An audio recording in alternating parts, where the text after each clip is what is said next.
Assalamualaikum warahmatullahi wabarakatuh. Halo, kami dari kelompok 4 di mata kuliah Manajemen Mutu Terpadu akan melakukan studi kasus yang berjudul Recall Hyundai dan Kia, pentingnya manajemen mutu dalam industri otomotif. Selanjutnya, perkenalan anggota kelompok. Yang pertama, Naila Nasyu Amifi dengan akhiran NIM 051. Yang kedua, ada Ilham dengan akhiran NIM 102. Ketiga, Naila Nur Deleriva dengan NIM 109. Yang keempat, Hanif Dilestari dengan akhiran NIM 136. Kelima, Irfan dengan NIM 138. Halo, aku Naila Nur Deleriva. Pertama, aku akan menjelaskan mengenai apa itu IATF 16949 2016. Jadi, itu adalah standar internasional untuk sistem manajemen mutu dalam industri otomotif yang dikembangkan oleh International Automotive Task Force dan didukung oleh ISO. Standar ini menggantikan ISO 16949 dan bertujuan untuk menyelaraskan sistem manajemen mutu di seluruh industri otomotif global. Prinsip utama yang pertama ialah orientasi pelanggan, di mana perusahaan harus memastikan bahwa produk yang dihasilkan memenuhi harapan pelanggan. Kedua, standar ini menekankan pentingnya mengidentifikasi dan mengelola risiko dalam setiap tahap produksi untuk mencegah cacat produk. Ketiga, perusahaan harus selalu mencari cara untuk meningkatkan efisiensi dan efektivitas sistem manajemen mutu mereka. Keempat, keputusan yang diambil harus didasarkan pada data yang akurat. Kelima, semua pihak dalam organisasi harus terlibat dalam penerapan standar ini. Langkah pertama untuk mendapatkan sertifikat IATF ini ialah tinjauan kesiapan, di mana auditor akan memeriksa dokumen penting seperti manual mutu, prosedur kerja, audit internal, dan tinjauan manajemen. Langkah kedua ialah audit di tempat dengan menerapkan SWOT. Langkah ketiga ialah perbaikan ketidaksesuaian apabila ada ketidaksesuaian. Lalu, langkah keempat ialah penerbitan sertifikat oleh badan sertifikasi. Langkah kelima ialah audit pengawasan untuk menjaga validitas sertifikasi. Sertifikasi IATF ini bermanfaat untuk pertama meningkatkan kualitas dan efisiensi, kedua meningkatkan kepuasan pelanggan, ketiga memperluas peluang bisnis, keempat meningkatkan kepercayaan mitra bisnis dan meningkatkan reputasi serta daya saing. Kelima ialah untuk memastikan kepatuhan regulasi agar mengurangi resiko pelanggaran hukum. Selanjutnya, saya Naila Nur Deleriva akan memberi contoh kasus yang relevan dengan IATF 16949 ini, yakni di mana Hyundai dan Kia baru-baru ini menarik kembali atau disebut juga dengan recall sekitar 170.000 kendaraan listrik mereka, termasuk model Ioniq dan Genesis, yang disebabkan karena kesalahan perangkat lunak dalam sistem pengisian daya. Kesalahan perangkat lunak dalam sistem pengisian daya ini berpotensi menyebabkan kendaraan tidak dapat mengisi daya dengan benar, yang dapat mempengaruhi kenyamanan dan keamanan pengguna. Langkah recall ini menunjukkan bahwa produsen otomotif harus memiliki sistem manajemen mutu yang kuat untuk mencegah cacat produk sebelum kendaraan dipasarkan. Halo semuanya, perkenalkan nama saya Irfan Tristiawan dengan NIM C1B023138. Di sini, saya akan melanjutkan materi mengenai penerapan IATF 16949 tahun 2016 dalam kasus recall Hyundai dan KIA. Hyundai dan KIA menarik kembali 170.000 kendaraan listrik mereka. Penyebab utama recall ini adalah kesalahan perangkat lunak dalam sistem pengisian daya yang membuat kendaraan tidak bisa mengisi daya dengan benar. Nah, masalah ini tentu berdampak pada kenyamanan dan kepuasan pelanggan serta menimbulkan kerugian besar dalam perusahaan. Nah, solusi yang dapat diberikan itu adalah mencegah kejadian serupa. Jadi produsen otomotif harus menerapkan sistem manajemen mutu yang lebih ketat. Lalu, salah satu standar internasional yang bisa digunakan adalah IATF 16949 tahun 2016 yang dirancang khusus untuk industri otomotif. Standar ini berfokus pada identifikasi masalah sejak awal, pengujian produk yang lebih ketat, dan manajemen risiko yang lebih baik. Nah, rekan-rekan sekalian, sekarang kita masuk ke dalam materi mengenai bagaimana IATF 16949 tahun 2016 bisa mencegah recall. Yang pertama, yaitu dengan deteksi masalah sejak awal. IATF 16949 tahun 2016 menekankan pentingnya deteksi dini terhadap potensi kegagalan produk. Salah satu metode yang digunakan adalah Failure Model and Effect Analysis atau FMEA. Dengan metode ini, perusahaan bisa menemukan potensi kesalahan sebelum produk dipasarkan. Jika Hyundai dan KIA menerapkan FMEA lebih ketat, kesalahan dalam sistem pengisian daya mungkin bisa dideteksi lebih awal, sehingga tidak perlu terjadi recall dalam jumlah besar. Lalu yang kedua, pengujian yang lebih ketat. Standar ini juga mewajibkan pengujian produk yang lebih ketat. Maksud saya, lebih mendalam sebelum dikirim ke pasar. Dalam kasus ini, uji coba perangkat lunak pada sistem pengisian daya harus dilakukan dengan lebih teliti. Jika pengujian dilakukan dengan ketat, maka kesalahan perangkat lunak bisa diperbaiki sebelum produk sampai ke tangan pelanggan. Lalu yang terakhir yaitu dengan manajemen resiko yang lebih baik. IATF 16949 tahun 2016 juga mengharuskan perusahaan memiliki sistem manajemen risiko yang kuat. Hyundai dan KIA memang telah melakukan recall dan perbaikan sebagai tindakan korektif, tetapi idealnya tindakan pencegahan harus dilakukan sejak awal.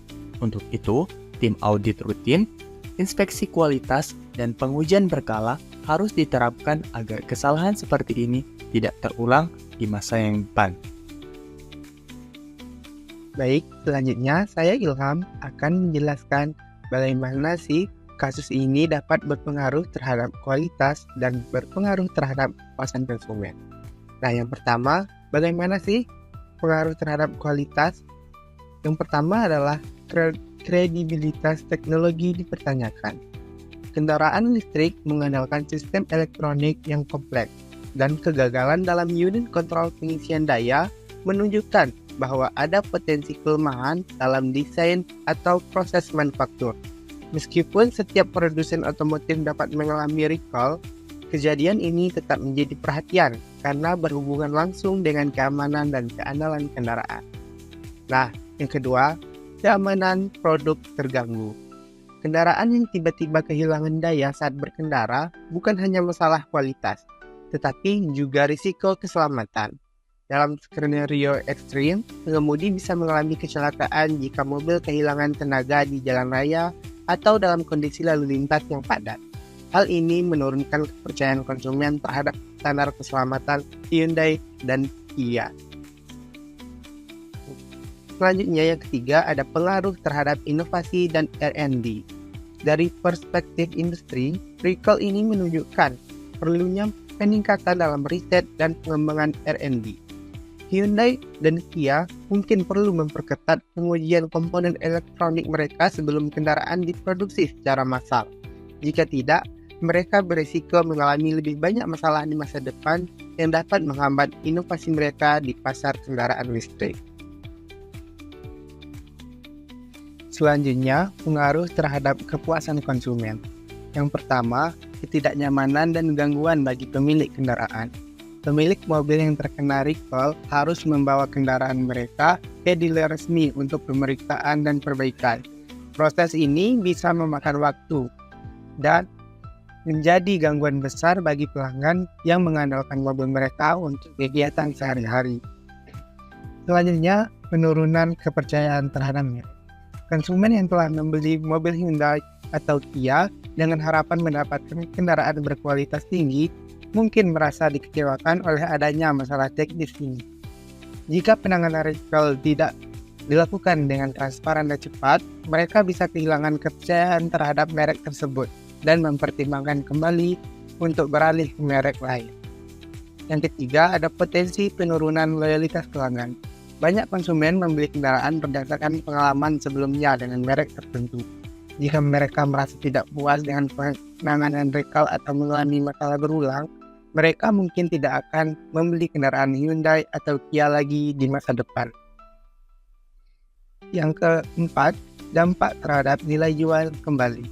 Recall besar seperti ini juga bisa memengaruhi nilai jual kembali kendaraan yang terdampak. Pembeli mobil bekas mungkin akan lebih berhati-hati dalam membeli model Hyundai dan Kia yang terkena recall. terutama jika mereka khawatir dengan potensi masalah di masa depan. Halo, saya Naila Nashwa Amifi dengan NIM akhir 051.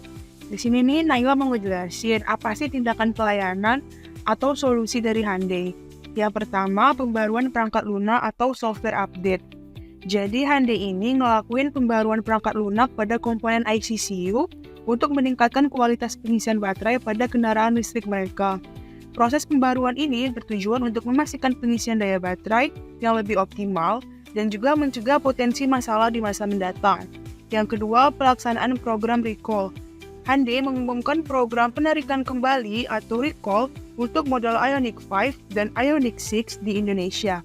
Langkah ini diambil sebagai tindakan pencegahan untuk memastikan semua kendaraan yang terdampak mendapatkan pembaruan perangkat lunak yang diperlukan. Yang ketiga, pelayanan gratis di bengkel resmi. Proses pembaruan perangkat lunak dapat dilakukan di seluruh bengkel resmi Hyundai di Indonesia tanpa biaya bagi pelanggan.